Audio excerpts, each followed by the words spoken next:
Sebagaimana ilmu-ilmu yang lain, ilmu pengasihan pun mengalami penyempurnaan, mengalami evolusi, mengalami perubahan seiring dengan bergulirnya zaman.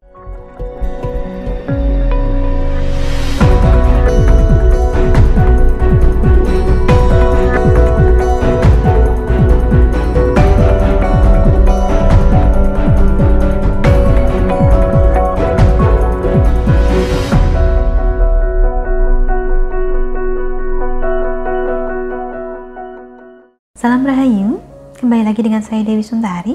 Apa kabar Anda hari ini? Saya doakan semoga selalu sehat dan senantiasa diberikan kemudahan dan kelancaran dimanapun Anda berada. Jika sebelumnya kita sudah membahas tentang macam-macam tujuan orang mengamalkan ilmu pengasihan, maka untuk melengkapi bahasan tersebut, kali ini giliran kita bahas tentang macam-macam bentuk pengasihan. Saya memilih untuk menggunakan istilah pengasihan karena istilah ini mencakup semuanya. Bahkan pelet itu termasuk ke dalam pengasihan. Meskipun pengasihan memang belum tentu pelet. Jadi pengasihan itu ada dua, yaitu pengasihan umum dan pengasihan khusus. Bila pengasihan umum ditujukan untuk mempengaruhi perasaan orang banyak, maka pengasihan khusus ditujukan untuk mempengaruhi perasaan satu orang tertentu.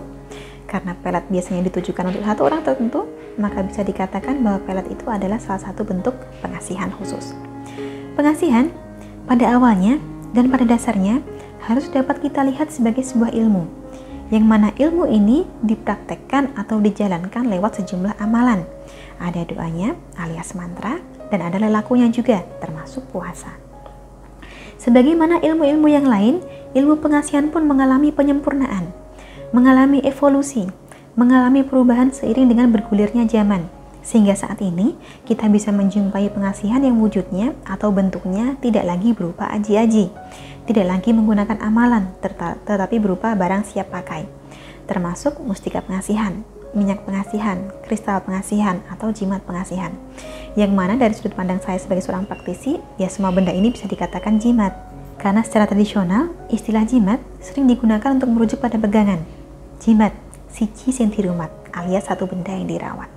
Mustika pengasihan misalnya dipakai dengan cara disimpan, selayaknya jimat, atau boleh juga dibawa kemana-mana, bahkan kadang dibentuk menjadi cincin atau leontin.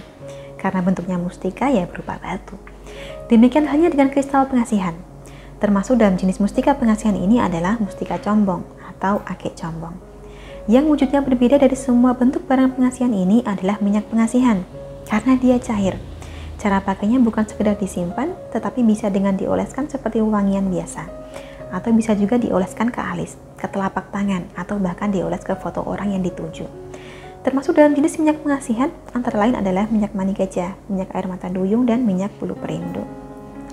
Lalu, pertanyaannya sekarang, dari semua jenis dan bentuk sarana pengasihan ini, yang paling bagus yang mana?